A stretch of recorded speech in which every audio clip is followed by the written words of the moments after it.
आज 15 अगस्त और सामने यू कैन सी अच्छा झंडा भी फहरा चुका है झंडा। तो यहाँ पे फंक्शन हो रहा है। ये सामने व्यू में भाभी खड़ी है, मम्मी पता नहीं कहाँ बैठी है। ये सारे पार्टिसिपेंट्स इधर हैं। तो यहाँ पे फंक्शन पूरा शुरू हो चुका है आज का। कि सब लोग जो है वो सामने गए हुए हैं, मैं नहीं गई क्योंकि 3-4 घंटे लग जाते हैं और वो इस टाइम पे तो अफोर्ड नहीं हो सकता जब 1 महीना बचा है एग्ज़ाम का। बिल्कुल तिलक मैंने इसलिए लगाया हुआ है, मैं नहाई नहीं हूँ अभी कि क्यों नहीं नहाई मैं इसलिए नहीं नहाई क्योंकि मैं सुबह रिवीजन कर रही थी। तो आंटी आई थी तो आंटी ने तिलक लगा दिया तो मैं नहाई नहीं थी, मैंने ऐसे ही लगा लिया। कल रात को पता है क्या हुआ, मैं पढ़ रही थी, आई थिंक 11:15 बजे का टाइम हो रखा था। बाल ठीक कर लूँ, हमें इन्फ्लुएंसर ढंग से रहना चाहिए। तो उसका आया मेरी फ्रेंड का मैसेज आया कि हैप्पी इंडिपेंडेंस डे और मैं एकदम से शौक हो गई। मैं कह रही यार अगला दिन शुरू हो गया क्या, मुझे तो 12 बजे सोना था कि सुबह जल्दी उठ के रिवीजन कर सकूँ।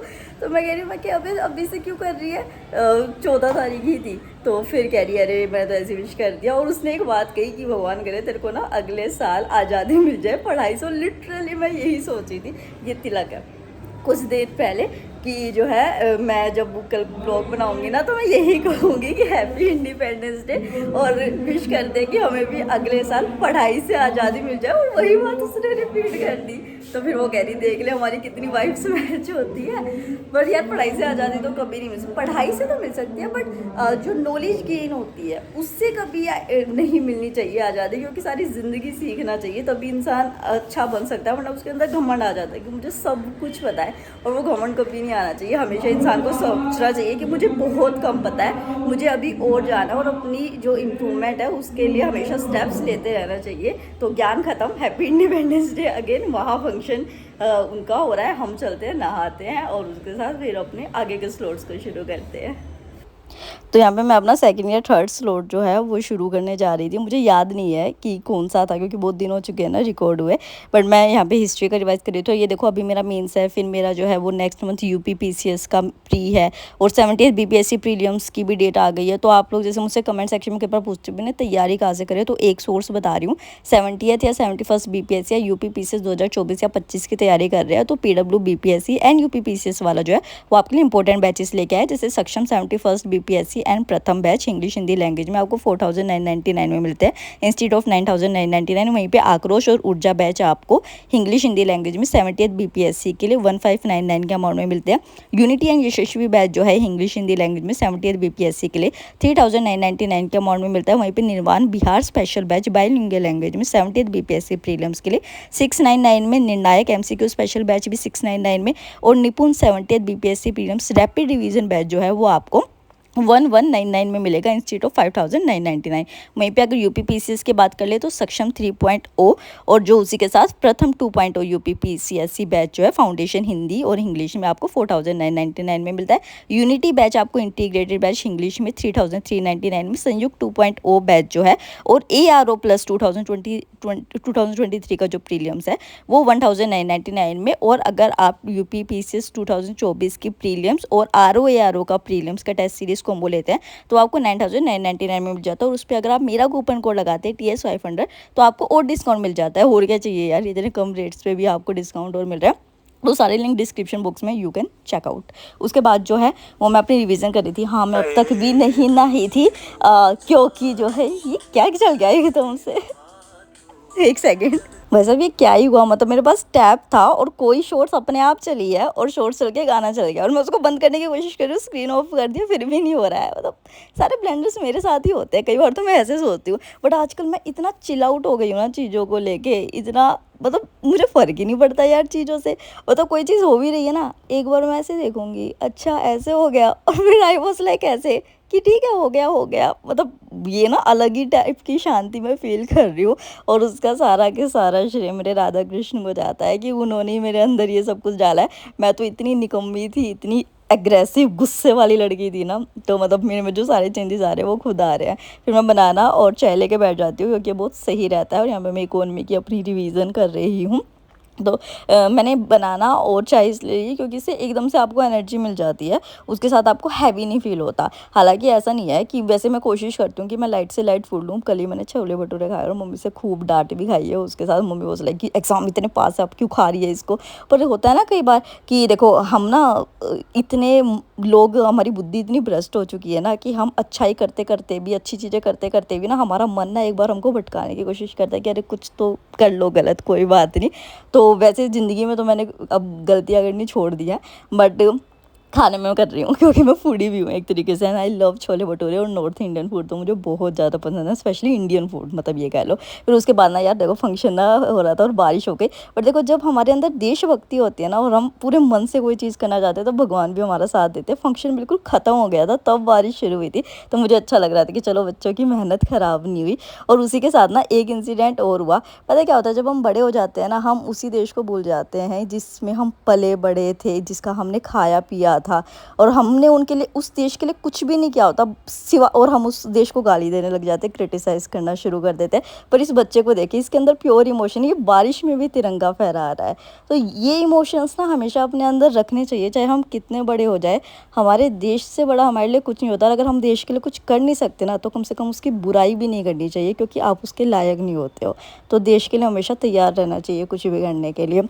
फिर उसके बाद मैं अपने ऑप्शनल को रिवाइज़ कर रही थी, क्योंकि लास्ट टाइम जब मैं डाउट क्लास में गई थी तो सर ने कुछ प्रॉब्लम्स बताई थी। तो मतलब मुझे सर ने कहा कि ठीक है आप सही पेस पे चल रहे हो, बट जो ये है कि रैंक लाने के लिए अगर आपको स्टैंड आउट होना है तो आपको कुछ और क्रिएटिव वे में चीज़ें करनी पड़ेंगी। तो इसमें मेरा थोड़ा सा दिमाग घूमा, सोशो पॉलिटिकल वाली जो चीज़ थी ना उसमें, और वेस्टर्न में। इंडियन फ़िलोसफी और रिलीजियस फ़िलोसफी में भी ये कह लो कि मेरा इंटरेस्ट ज़्यादा है उस चीज़ में, तो मेरी बहुत अच्छे से कवर हो रखी है। बट यार वेस्टर्न क्या है कि जो इंडियन फ़िलोसफी है ना हमारी, वो हमारा लाइफ़स्टाइल है कि हाँ इंसान को इस तरीके से जीना चाहिए अपनी ज़िंदगी में अच्छे तरीके से, जिसमें कि हमें बहुत तरीके के एस्पेक्ट सिखाए जाते हैं। बट जो वेस्टर्न फ़िलोसफी है ना वो बस प्रैक्टिकल चीज़ है, तो इस वजह से शायद मुझसे इतना रिलेट नहीं कर पाती हूँ। ये मेरा एक माइनस पॉइंट है।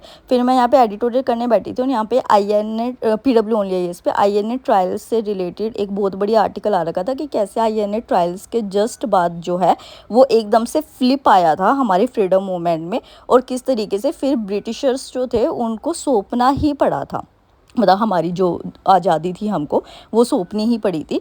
तो ये आर्टिकल बहुत अच्छा था, तो मुझे लगा कि हो सकता है कि भई ये पूछ लिया जाए, क्योंकि मतलब कि इतना इम्पोर्टेंट टॉपिक है। और एक वो नहीं होता कि जो हिस्ट्री को जस्ट अभी जो टॉपिक है मॉडर्न इशू उससे कनेक्ट करके, तो इस वजह से मुझे ये अच्छा लगा था। अगर आपने ये ना देखा ना तो 15 अगस्त का एडिटोरियल जाके देखना, आपको ये मिल जाएगा। और मैं सच में कह रही हूँ बहुत अच्छा है। और उसके बाद एक बार स्पेक्ट्रम पढ़ लेना, ठीक है।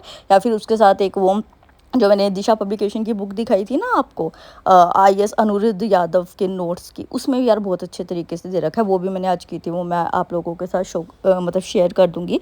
और यार मतलब कि ना अभी तो नहीं, बट अभी तो क्योंकि मेरे को टाइम नहीं मिल पा रहा है आप लोगों के साथ व्हाट्सएप पे चीज़ें शेयर करने का, पर मैं कोशिश करती हूँ करूँगी कि यार मैं भूल जाती हूँ एक्चुअली ना, इतनी सारी चीज़ें दिमाग में है ना। मतलब रिसेंटली आपने मेरी वो शॉर्ट्स भी देखी होगी, लिटरली ऐसा हुआ था मैं रात को 3 बजे, मतलब सुबह के ही 3 बजे पढ़ चुकी थी। अब भूख लग जाती है उस टाइम पे, तो मैं थकी इतनी हुई थी तो मैंने लाइट ऑफ करी, मैं किचन में गई, लाइट भी मैंने ऑन नहीं करी थी, और मुझे दिखा एक्चुअली क्या होता है, मैं ना खीरा ऐसे ही तोड़ के खा लेती हूँ, तो मुझे लगा खीरा रखा और वो घिया थी, और मैंने घिया को जैसे बाइट किया ना बस लाइक ये क्या हुआ। और फिर मैंने शॉर्ट्स बनाई कि बताओ क्या बेवकूफ़ी कर रही हूँ मैं। फिर मैं दिखा रही हूँ, ये देखो पानी कितना भर चुका है, जिसकी वजह से मच्छर भी बहुत ज़्यादा हो रहे हैं, तो अपने आप को बचा के रखो। फिर ये वाली बुक जो है ना, मैं इसकी बात कर रही थी, ये नोट्स वाली बुक, यार ये सच में बहुत अच्छी बुक है। हालांकि ये मुझे पीआर में मिली थी, बट ऐसे थोड़ी है कि मैं देखो सिर्फ प्रमोशन उस चीज़ की करती हूँ जो अच्छा कंटेंट होता है, वरना मेरे पास कितने प्रमोशंस के लिए लोग आते हैं, मैं कभी प्रमोशन नहीं करती अगर मुझे नहीं लगता कि कल को मैं उस चीज़ को, कोर्स को नहीं यूज़ करूँगी या बुक को कोर्स नहीं यूज़ करूँगी। क्योंकि आप लोगों के पैसे मुझे पता है मेहनत से कमाए जाते हैं, कोई काला पैसा नहीं है आप लोगों के पास उड़ाने के लिए। तो इस वजह से मैं पैसे की कदर करती हूँ, चाहे मेरा हो चाहे आपका हो वो पैसा। उसके बाद ये देखो इस तरीके से ना बहुत सही तरीके से इस बुक में दे रखा है, तो प्री के लिए अगर आप रिवाइज करते हो तो भी आपको फ़ायदा होता है, और अगर आप मेंस के लिए जा रहे हो फिर तो आपको बहुत फ़ायदा होता है, क्योंकि आपको इतनी सही शॉर्ट पॉइंटर्स में जो है ना वो मिल जाती है चीज़ें करने को। तो फिर मैं यही रिवाइज़ कर रही थी अपना, क्योंकि इसमें मैं वो कर रही थी एंशियंट और medieval, art and culture, not ancient and medieval कह लो, आर्ट एंड कल्चर वाला जो पार्ट था ना वो बहुत सही तरीके से दे रखा है।